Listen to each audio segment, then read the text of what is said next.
animation. Now, with this, it simply gives you some default properties. So it gives you your default windows. It gives you your dope sheet editor and your F-curve editor, your timeline. It gives you your 3D scenes like viewer, your hierarchy, some properties, etc. Another scene. So this is what you're going to be working with for pretty much the bulk of the course.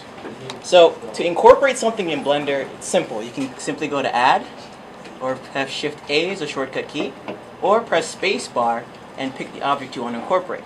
For the sake, we hit Shift A, and we're going to incorporate a cube. Bada bing, we have a cube in our scene. Now, to navigate this cube, and wait till everyone has it. Everyone has a cube? Okay, cool. Everyone has a cube. So, to select an object in Blender, you right-click. You do not left-click. So it's kind of different. To grab something is G. Once it's grabbed, it'll be highlighted white, and you'll be able to move it around the 3D scene. To deselect something, you just hit Escape to stop the selection process. To rotate something, you hit R, and you can rotate it. You can hit R twice to free rotate it.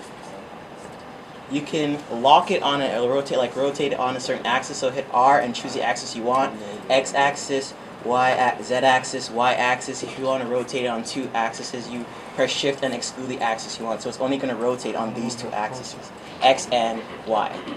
You can do the same for scale. To scale is S. You can scale on one axis, Y, Z. You can scale on 2 axes. By excluding something, you hit Shift Z, the axis you don't want to scale on, so it's going to scale like a base.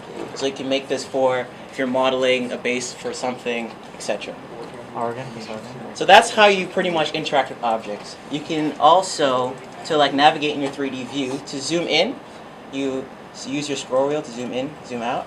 To pan, you use your middle mouse button. So Shift and middle mouse button allows you to pan, so everyone can pan right now. Oh, yeah. So let's say you don't have a middle mouse button, you can use the arrow keys on your number pad to orbit something. So I'm using the up-down arrow keys. To snap to views, let's say I want to go to front, you press 1. If you want to go to back, you press Control 1. If you want to go left, you press 3. If you want to go right, Control 3. Top is 7, etc. And you want to go bottom is Control 7. So it snaps like that. You can rotate back.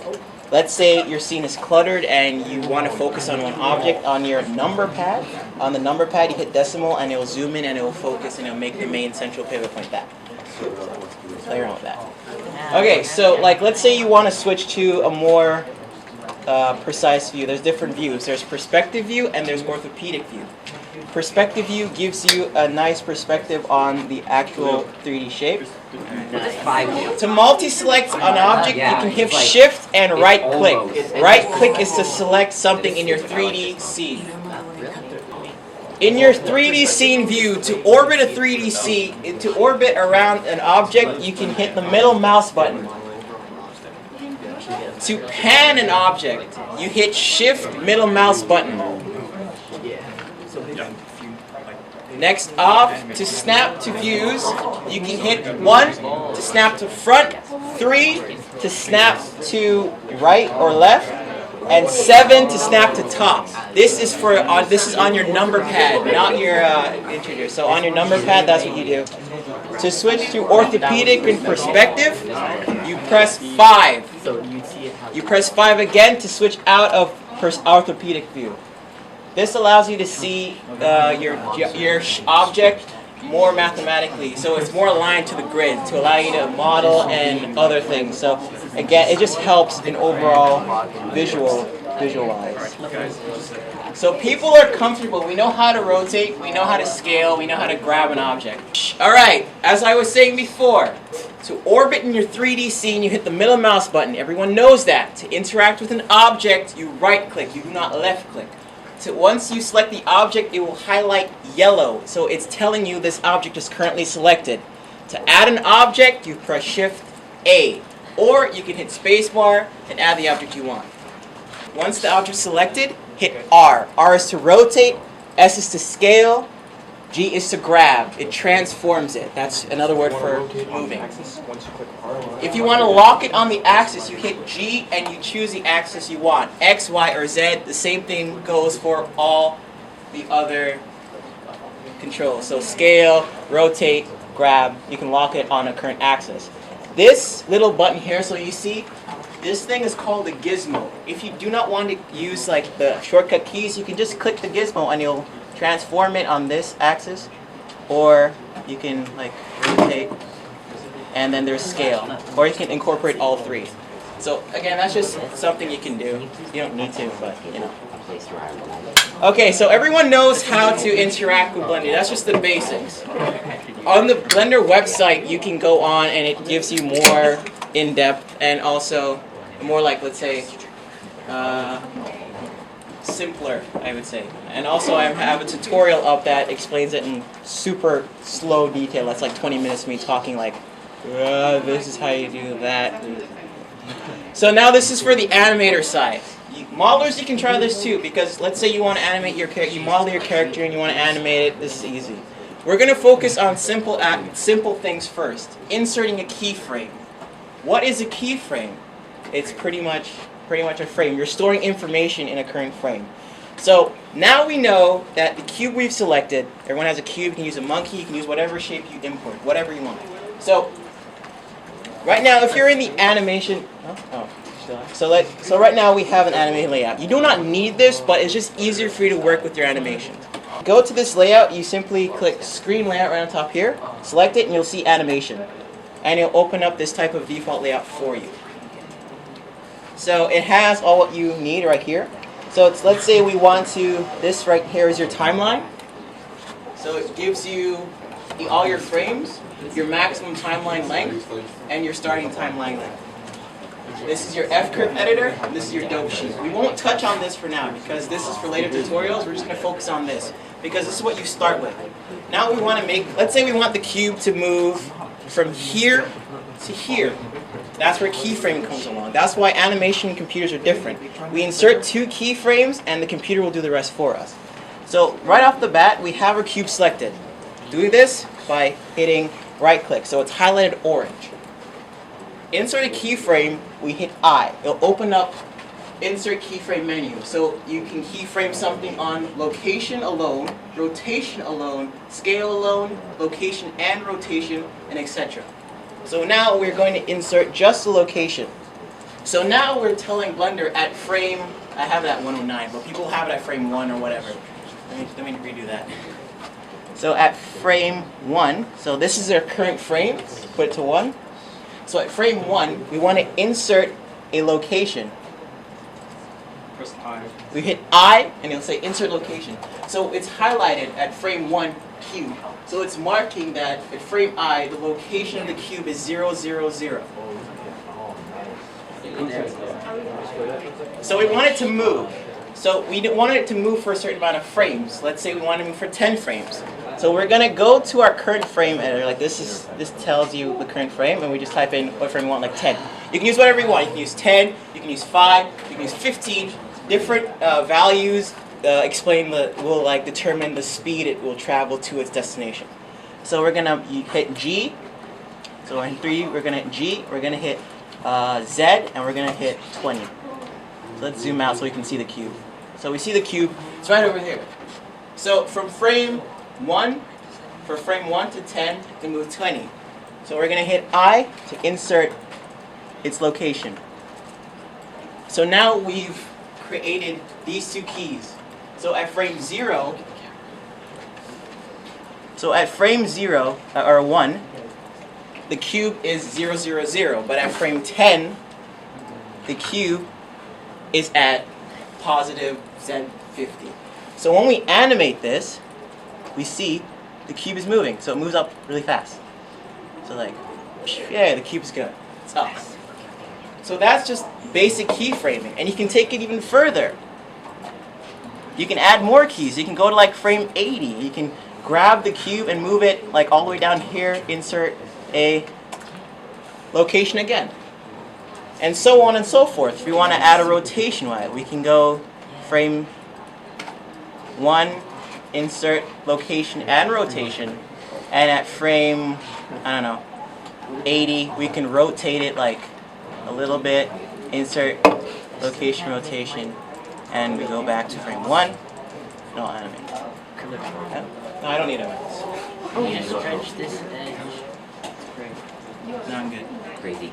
So Look at this thing. we can like play around with it. We can do that. So that's just basic animation. So people get confused. You'll be like, okay, I moved the cube here and here and here, but I will insert a key and it's not working. It will snap back to default. You have to remember, this is your green line. The green line is telling you, you're telling Blender where this is where I want my next frame to be. Some people will insert a keyframe, move it here, move the cube, and then play the animation. But what happens is it'll snap back to frame 1 because that's the only thing you tell Blender to memorize. So we have to tell Blender, at frame 1, I want you to be here. Then we move to the next frame. Once the green indicator is moved to like frame 120, we're now allowed to actually move the object and then insert its location. That's why we're telling Blender, frame 1 is like 100 and something, and then frame 2 is like whatever. You can do the same thing with the camera. So now let's go back to frame 1 and let's focus on the cube itself. So let's kind of zoom in on the cube. Now we hit Shift C to snap our cruiser back to center. Oh yeah, I know. Now we have to add a camera. This is this last one. Shift C. Shift A. Show you one more trick before I end with this. So now we have a camera. Now we're gonna animate the camera as well. So something really quick. You can go to constraint. So once the camera is selected, we're just gonna make the camera consistently look at the cube, so we can follow its motion, right?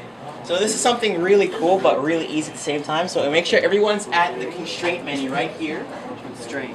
So make sure the camera is selected and we're at constraint.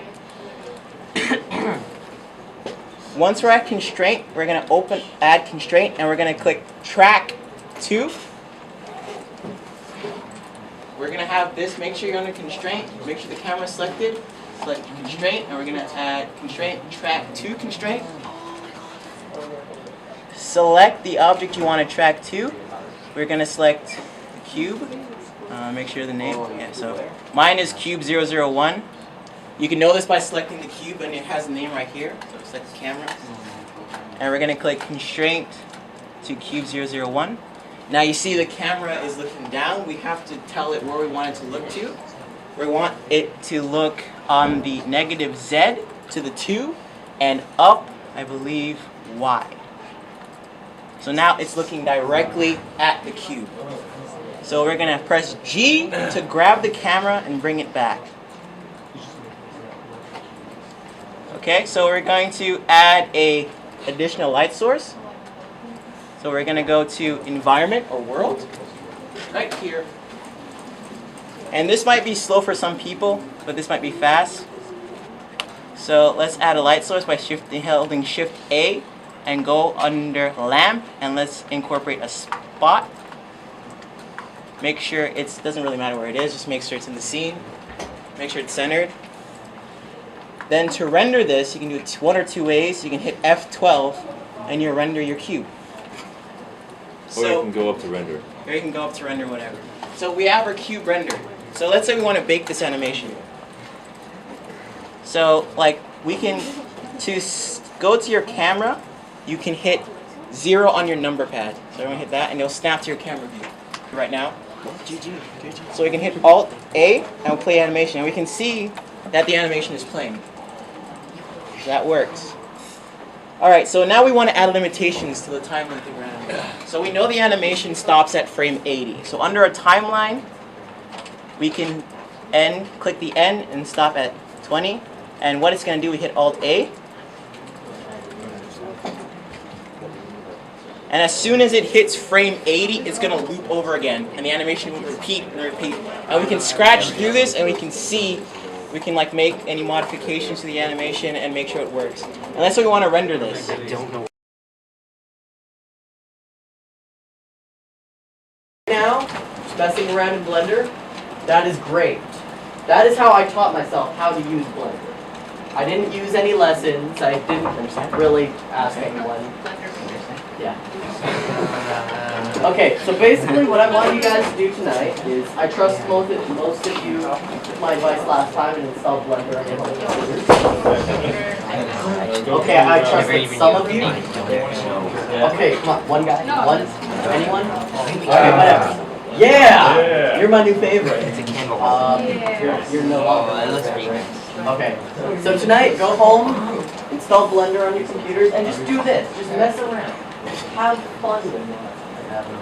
Not that much fun. YouTube it. But yeah, just experiment. You will, as you go, you'll learn things, and then we'll refine what you know next time. Okay? You can save it wherever you Sound good, guys? Anyone? Does that sound good to anyone? Yes. Yeah, sounds good to guys. next time. Okay, that is your assignment from the movie. You can dump it on your Well, desktop.